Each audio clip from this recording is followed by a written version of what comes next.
O Hoxh, pse vdesim? Jeta dhe vdekja i ka krijuar i madhi Zot që të na vërë në provë se kush prej nesh do të veproj më së miri, do të veproj më mirë. Allahu i lartësuar thot në Kur'an: "Alladhi khalaqa al-mauta wal-hayata liyabluwakum ayyukum ahsanu amala." Ai ka krijuar jetën edhe vdekjen që t'ju vërë në provë se kush prej jush do të veproj më mirë. Kështu kuptohet prej ajetit.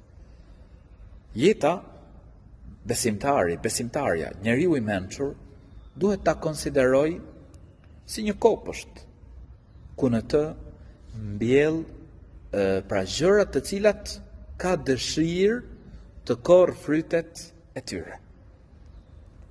Dhe kjo jetë, pra është e tillë, si një kopësht, ku në të njeriu punon sa më shumë vepra të mira, e kur vjen vdekja, vjen bota tjetër, të korrë frytet e veprave të mira, sepse ka botë tjetër, ka xhennet, ka xhehenem, do të dalim para Zotit gjatësisë.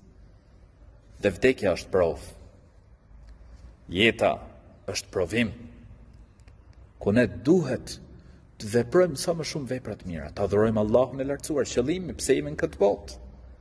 Nuk e kam krijuar, thot Zoti i gjatësisë, gjindet dhe njerëzit vetëm se që të më adhurojnë. Ky është qëllimi, me adhuru të madhin Zot. Me vepru, me punu për botën tjetër, me ju bind Zotit gjithësisë, me shoni drejt, me bo vepra të mira, me respektu prindrit, me rrit lidhjet farefisnore. Dhe kur vjen vdekja, pra njeriu gjen ato frytet e punëve që ka bërë në këtë botë. Pra në botën tjetër, ku do të dalim para Zotit gjatësisë, Allahu i lartësuar na tregon në Kur'an se do të ringjallemi dhe jep shembuj të shumë të Zotit i gjatësisë për ringjalljen. Pra ka botë tjetër ku atje njeriu do të marrë shpërblimin e atyre që ka vepruar në këtë botë.